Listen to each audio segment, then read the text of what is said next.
Good morning students. आज हम 11th English medium का चैप्टर 1 के कुछ एनसीईआरटी क्वेश्चंस सॉल्व कर रहे हैं। इससे पहले मैंने जो वीडियो डाला था उसमें आपके चैप्टर 1 के 1 to 10 क्वेश्चंस को सॉल्व किया था। अब आप देखो रिमेनिंग क्वेश्चंस को फिर से सॉल्व कर रहे हैं हम, जिससे कि आपको प्रॉब्लम नहीं आए। देखिए क्वेश्चन नंबर 18 को मैं बता रही हूँ। इसमें आपको उसने कुछ चीज़ें दी हुई है और वो साइंटिफिक नोटेशन में पूछ रहा है आपसे कि इनको आप साइंटिफिकली किस तरीके से बताएंगे। मतलब साइंटिफिक नोटेशन का क्या मतलब था, जब हमने चैप्टर पढ़ा था तो साइंटिफिक नोटेशन का मतलब था कि हम इसको पावर में बताएं। किस में बताएं? पावर में बताएं। तो पावर में बताने का मतलब है कि ये दिया हुआ है, इसको पावर में आप कैसे बताएंगे। देखिए इस पॉइंट को हटाया हमने, इस पॉइंट को हटाते ही यहाँ पर क्या आ गया 1, ऐसे लिख सकते हैं। पॉइंट को हटाते ही जब हमने पॉइंट को हटा दिया तो इसका मतलब है इसको, अब आप इसको ऐसे भी लिख सकते हैं 48 × 10⁻⁻⁴ भी लिख सकते हैं। पावर में इसका मतलब है साइंटिफिक नोटेशन है, या आप इसको 4.8 × 10⁻⁻³ भी लिख सकते हैं। भाई यदि 3 पावर यदि ऊपर चली जाएंगी तो ऊपर जाएंगी तो नेगेटिव में हो जाएंगी, तो क्या बच जाएगा 4.8 बच जाएगा। ठीक है। सेकंड वाला पार्ट देखिए, आपको यहाँ पर एक उसने नंबर दिया हुआ है 23400। अब इसको आपको साइंटिफिक नोटेशन में एक्सप्लेन करना है। अब आप इसको कैसे एक्सप्लेन करेंगे। अब आप देखो पावर का मतलब, अब इसे हमें पावर में रिप्रेजेंट करना है। पावर का मतलब मैं इसको यदि 10⁻5 से मल्टीप्लाई कर दूं और 5 से डिवाइड कर दूं, देन व्हाट विल। तो अब ये जो 5 है जब ये नीचे आएगा तो अब आप यहाँ पर देखिए, ठीक है।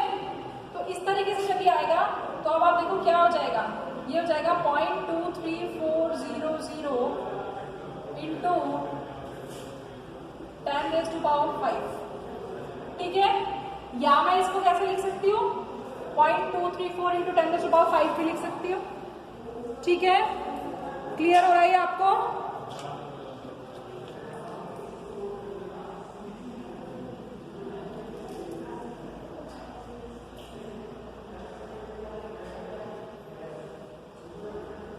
ठीक है, यदि मैंने इसको 5 पावर में लिखा है। अब यदि 8008 आपको दिया हुआ है उसने, ठीक है, इसको आप कैसे सॉल्व करेंगे। इसको अब आप देखिए, यदि आपने इसको 3 पावर से मल्टीप्लाई किया, इसको भी 3 से मल्टीप्लाई किया, तो क्या हो गया 8.008 इंटू 10⁻3। 3 तो पावर ऊपर रहेगी, नीचे नहीं चाहिए 1 2 3, तो पॉइंट कहाँ आ गया 8.008 पर आ गया। यदि आपको ये दिया हुआ है, ठीक है, 500 दे रखा है उसने अब आपको, तो अब आप इस 500 को कैसे पावर में प्रेजेंट करेंगे। 500 का मतलब है यदि आपने इसको 10 स्क्वायर से मल्टीप्लाई 100 से मल्टीप्लाई किया और इसको भी यहाँ पर किया, तो क्या हो गया 5 × 10⁻²। समझ में आ रहा है। साइंटिफिक नोटेशन का मतलब है कि आपको उसको कैसे भी पावर में लेकर आना है। ठीक। फिर नेक्स्ट क्वेश्चन है 19। इसमें सिग्निफिकेंट फिगर्स को बताना है। सिग्निफिकेंट फिगर्स में हमें सिग्निफिकेंट फिगर्स के मैंने आपको कुछ रूल्स बताए थे। जैसे ये दिया हुआ 0.0025, मैंने आपको बताया था लेफ्ट हैंड साइड पर पॉइंट के बाद जो भी 0 आती है दैट इज नॉन सिग्निफिकेंट। तो यहाँ पर सिग्निफिकेंट फिगर क्या है, सिर्फ ये, यानी 2 सिग्निफिकेंट फिगर है। यदि 0 कोई भी 2 नॉन डिजिट्स के बीच में आती है तो भी कैसे होती है, सिग्निफिकेंट होती है। इट मींस ये कितना हो गया 3 सिग्निफिकेंट फिगर हो गई। यहाँ पर भी जो जीरोस है वो 2 नॉन डिजिट नंबर के बीच में आ रही है, तो सिग्निफिकेंट फिगर कितनी हो गई 4 हो गई। राइट हैंड साइड पर यदि 0 आ रही है तो वो भी सिग्निफिकेंट है, तो यहाँ पर कितनी फिगर हो गई 6 हो गई। ठीक है। तो सिग्निफिकेंट फिगर्स को फाइंड आउट करने के लिए हमें ये क्लियर होना चाहिए कि जो जीरोस हम यूज कर रहे हैं वो लेफ्ट हैंड साइड पर आ रही है, राइट हैंड साइड पर आ रही है। ठीक है। उसके बाद क्वेश्चन नंबर 23 देखिए। क्वेश्चन नंबर 23 में उसने एक रिएक्शन दिया आपको A+B2 = AB2, यानी रिएक्टेंट A का 1 mole is reacting with B2 of 1 मोल। यानी 2 रिएक्टेंट है A और B और दोनों के 1-1 मोल है और रिएक्ट करके एक प्रोडक्ट बना रहे हैं AB2। इसका भी 1 ही मोल बन रहा है। ठीक है। अब उसने इसके 5 पार्ट्स दिए हैं, उसमें उसने A और B को अलग अलग तरीके से दिया है और वो आपसे कह रहा है कि लिमिटिंग रिएजेंट को फाइंड आउट करो। लिमिटिंग रिएजेंट क्या होता है। Limiting reagent is the reagent which finishes first in a reaction, जो पहले खत्म हो जाता है। ठीक है। और जो प्रोडक्ट को बताता है, जो डिसाइड करता है कि what will be the product. First देखिए यहाँ पर A 300 एटम है, B 200 एटम है, ठीक है। तो अब आप देखो 1 मोल 1 से रिएक्ट कर रहा है, यानी इसका भी एक एटम है तो इसका भी एक ही एटम होगा, इसके 300 एटम है तो इसके भी कितने होने चाहिए, B के, यदि A के 300 एटम है तो B के भी 300 ही होनी चाहिए, ठीक है। लेकिन ये कितने हैं, कम, 200, 200 एटम है, इसका मतलब 200 एटम क्या है, कम है। तो रिएक्शन किसके हिसाब से चलेगी, इसके हिसाब से चलेगी कि पहले रिएक्शन में कौन खत्म होगा, ये खत्म होगा। तो यहाँ पर ये क्या हो गया, इट्स अ लिमिटिंग रिएजेंट, विच ये आपको किससे देखना है, जो आपकी रिएक्शन की स्टोइकियोमेट्री दी हुई है उससे देखना है।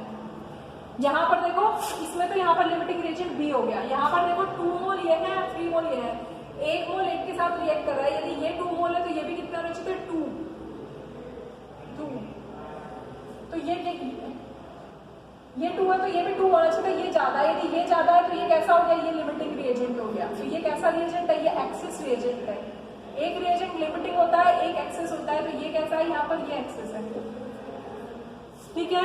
नेक्स्ट रिएक्शन में देखो, यहाँ पर ये 100 एटम है, यहाँ 100 एटम है, यहाँ कोई भी लिमिटिंग रिएजेंट नहीं है और ना ही कोई एक्सिस रिएजेंट है, दोनों बराबर बराबर है। 1 1 से रिएक्ट कर रहा है तो 100 100 से रिएक्ट करेंगे, क्लियर। अब यहाँ पर देखो 1 मोल के साथ रिएक्ट कर रहा है तो 5 मोल कितने के साथ रिएक्ट करेंगे, 5 के साथ रिएक्ट करेंगे। 5 मोल को रिएक्ट करने के लिए कितना चाहिए था, 5 चाहिए था, लेकिन ये तो कम है, इसका मतलब ये पहले खत्म हो जाएगा। तो ये क्या हो गया, लिमिटिंग रिएजेंट हो गया, ये क्या हो गया, एक्सेस रिएजेंट हो गया, क्लियर। नेक्स्ट देखिए, अब की बार ए के उसने 2.5 मोल दिए हैं और 5 और इसके 5 मोल दिए हैं, ठीक है। ए के 2.5 मोल है, इसके 2.5 मोल है, तो इसके भी कितने होने चाहिए, 2.5 मोल ही होने चाहिए थे, ठीक है। तो ये एक्सिस है, ये एक्सिस हो गया और ये लिमिटिंग रिएजेंट हो गया, ओके। इस तरीके से क्वेश्चन को सॉल्व करेंगे। नेक्स्ट क्वेश्चन है 0.50 मोल सोडियम कार्बोनेट और 0.50 कैपिटल एम सोडियम कार्बोनेट में क्या डिफरेंस है, दोनों में कोई फर्क है कि नहीं है, दोनों में फर्क है। यहाँ पर आपको उसने सिर्फ मोल दिया है। मोल का मतलब क्या होता है, मोल का मतलब होता है given mass upon molar mass, given mass upon molar mass, ठीक है। मोल कितना है 0.50, गिवन मास कितना होगा ये आपको निकालेंगे। मोलर मास कितना है, सोडियम कार्बोनेट का मोलर मास निकालिए, कैसे निकालेंगे, ये आपका सोडियम कार्बोनेट है, एक सोडियम का कितना होता है 23, तो 2 का कितना हो जाएगा 46, कार्बन का 12 और ऑक्सीजन का 1 का 16, तो 3 का 48, तो कितना हो गया 6 2 8 8 16 8 9 1 10 106 हो गया, कितना हो गया 106 हो गया, ठीक है। मोलर मास ग्राम पर मोल, मोलर मास को किसमें निकालते हैं, ग्राम पर मोल में, ठीक है। ये कितना हो गया 106, तो ये कितना आ जाएगा, इन दोनों को जब आप मल्टीप्लाई करेंगे तो गिवन मास आपका आ जाएगा, देखिए 0 6 5 30 3 5 एकम 5, यानी 53 ग्राम आ गया। कितना आ गया मास, 53 ग्राम आ गया, ठीक है। तो आपको जो सोडियम कार्बोनेट दिया हुआ है उसके कितने ग्राम है, 53 ग्राम है, ठीक है।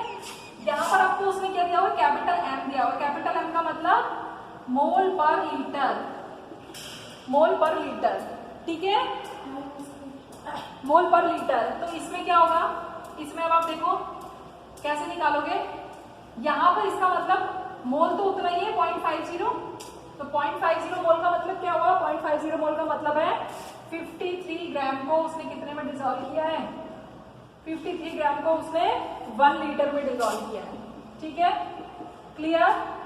तो दोनों में क्या बताया, एक तरफ उसने मोल बताया, एक तरफ उसने मोलैरिटी बताया, ये डिफरेंस है, ठीक है। नेक्स्ट क्वेश्चन देखो, क्वेश्चन नंबर 24 क्या कह रहा है कि उसने आपको एक केमिकल रिएक्शन दिया है N2H2 = 2NH3, ठीक है। इसमें उसने आपको नाइट्रोजन के ग्राम दिए हैं, हाइड्रोजन के ग्राम दिए हैं, और वो पूछा है कितना अमोनिया फॉर्म होगा। यहाँ पर भी आपको बिल्कुल रिएक्शन को देखकर पता पड़ जाएगा, बिल्कुल ये क्वेश्चन ऐसा ही है जैसा 23 है, यानी यहाँ पर आपको लिमिटिंग रिएजेंट फाइंड आउट करना है, ठीक है। अब आप देखो लिमिटिंग रिएजेंट फाइंड आउट करने के लिए आप क्या देखोगे, मोल तो देखकर पता पड़ रहा है कि इसका 1 मोल है, इसका 3 मोल है, और दोनों मिलकर क्या बना रहे हैं, 2 मोल बना रहे हैं। लेकिन यहाँ पर उसने क्वेश्चन में आपको क्या दिया है, गिवन है ग्राम, उसने आपको ग्राम में अमाउंट दिया है, तो आप इसके ग्राम में अमाउंट निकालेंगे। नाइट्रोजन का कितना हो जाएगा 28 ग्राम, ठीक है। हाइड्रोजन का कितना हो जाएगा, एक हाइड्रोजन का 1 होता है तो 2 का, 2 एटम है तो 2 हो गया, 2 3 6 ग्राम।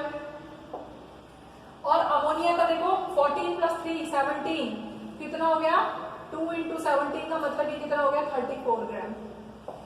यानी नाइट्रोजन के 28 ग्राम को हाइड्रोजन के कितने ग्राम से रिएक्ट करना पड़ेगा, 6 ग्राम से जब ये रिएक्ट करेगा तब जाके ये 34 ग्राम अमोनिया बनाएगा, ठीक है। अब क्वेश्चन में उसने क्या दिया है, उसने यहाँ पर दिया है, इसको मैं ऐसे लिख दूं 2000 ग्राम और इसको कितना लिख दूं 1000 ग्राम, कि यदि 2000 ग्राम दे रखा है तो आपको कितना हाइड्रोजन चाहिए। अब आप रिक्वायर्ड को कैलकुलेट करेंगे और तभी आप लिमिटिंग रिएजेंट को फाइंड आउट करेंगे। तो अब आप देखो 28 ग्राम नाइट्रोजन से, 28 ग्राम नाइट्रोजन कितने से रिएक्ट करती है, 6 ग्राम से, 6 ग्राम हाइड्रोजन से रिएक्ट करती है। तो 2000 ग्राम नाइट्रोजन को रिएक्ट करने के लिए कितनी हाइड्रोजन चाहिएगी, 6/28 × 2000। तो आप सॉल्व करिए,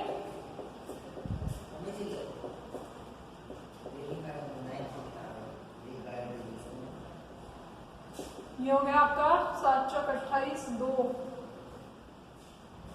7 × 28 7 दूनी 14, कितना आएगा, भाग लगाइए,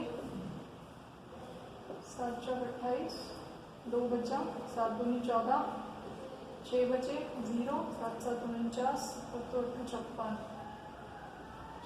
4 बचेगा 0.0, 7 × 28 35। यानी कितना चाहिएगा आपको, हाइड्रोजन चाहिएगा 428.5 ग्राम। ये क्या चाहिएगी आपको, हाइड्रोजन चाहिएगी। क्वेश्चन को फिर से देखिए, उसने आपको नाइट्रोजन कितनी दी है, 2000 ग्राम दिया है, हाइड्रोजन उसने आपको 1000 ग्राम दिया है, और पूछा है कितनी अमोनिया बनेगी। तो आप लिमिटिंग रिएजेंट को फाइंड आउट करेंगे। लिमिटिंग रिएजेंट कैसे निकालेंगे, 2000 ग्राम जब नाइट्रोजन है तो आपको हाइड्रोजन कितनी चाहिए, कितनी चाहिए, और उसने दे कितनी रखी है 1000, इसका मतलब ज्यादा दे रखी है, तो ये रिएजेंट कैसा हो गया, एक्सिस हो गया। तो लिमिटिंग रिएजेंट कौन हो गया, नाइट्रोजन। कौन हो गया, नाइट्रोजन। अब आपसे वो पूछ रहा है क्वेश्चन में कि जो एक्सिस रिएजेंट है वो कितना है, चाहिए था 428.5 और दे रखा है 1000, तो कितना एक्सिस है, 1000 में से आप क्या मल्टीप्लाई, 1000 में से आप क्या माइनस कर दें, 428.5 को माइनस कर देंगे, तो कितना ज्यादा दे रखा है उसने आपको हाइड्रोजन, देखो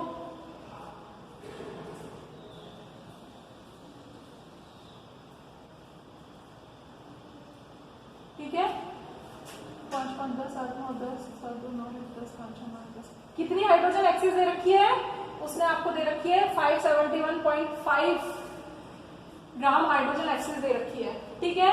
अब लिमिटिंग रिएजेंट आपको पता पड़ गया कौन है, नाइट्रोजन। इससे आप कैलकुलेट कर सकते हो। कैसे कैलकुलेट करोगे, अमोनिया निकालने के लिए आप देखो क्या कि 28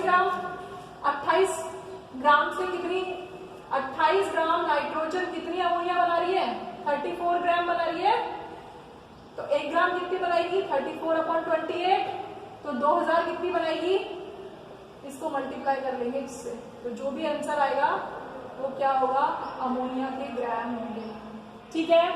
इस तरीके से सॉल्व करना है क्वेश्चन। नेक्स्ट क्वेश्चन देखिए, find concentration if 20 gram sugar is dissolved in 2 litre. Concentration पूछ रहा है, कॉन्सेंट्रेशन का फॉर्मूला होता है मोल पर लीटर। मोल कितना दे रखा है उसने आपको, मोल नहीं दे रखा, उसने आपको क्या दे रखा है, 20 ग्राम शुगर दे रखी है। शुगर का फॉर्मूला कितना होता है, C12H22O11। इसका फॉर्मूला, इसको सॉल्व करेंगे। कार्बन का कितना वेट है, 12 को 12 से किया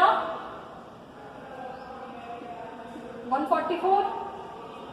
हाइड्रोजन का कितना हो जाएगा 22, एक ऑक्सीजन का 16 है तो 11 का कितना होगा, मल्टीप्लाई कर लो, 11 176। सॉल्व करो, 6 6 10 2 12, 5 12 2 14, 342। यानी मोल निकालना है आपको। क्या दे रखा है उसमें? ग्राम दे रखा है शुगर का, तो 20/342, ये तो क्या हो गया? मोल हो गया। कितने लीटर में बनाना चाह रहा है? 2 लीटर में। इसको आप सॉल्व करोगे तो आपकी कॉन्सेंट्रेशन आ जाएगी। ठीक है, नेक्स्ट क्वेश्चन देखिए, mass of 12 carbon 1 atom in grams. आपसे वो क्वेश्चन पूछ रहा है कि आपको एक कार्बन का, कौन सा कार्बन? 12 कार्बन जो है उसके एक एटम का मास बताना है। किसमें? ग्राम में। अब आप देखो, आपको पता है कि एवोगैड्रो एटम मास पूछ रहा है। एवोगैड्रो एटम मतलब आप ऐसे मान के चलो कि एक कार्बन जो है 12 कार्बन है, इसका यदि हम मोल लें, 1 मोल ऑफ 12 कार्बन हैज कितने एटम्स? Na atoms. यहां तक समझ में आ रहा है? 12 कार्बन के एक मोल में कितने एटम होते हैं? Na atom. ठीक है, और एक मोल का वेट कितना होता है? 12 ग्राम। ठीक है, तो Na, तो क्या हो गया? क्वेश्चन हो गया कि Na एटम्स का, Na एटम्स का मास तो है कितना? 12। तो एक का कितना होगा? 12/Na। Na की वैल्यू कितनी होती है? 6.02 × 10⁻23। इसको आप सॉल्व करोगे तो एक सिंगल एटम का मास आ जाएगा। कौन से एटम का? 12 कार्बन का। ठीक है, इस तरीके से आप इन क्वेश्चंस को सॉल्व करके देखेंगे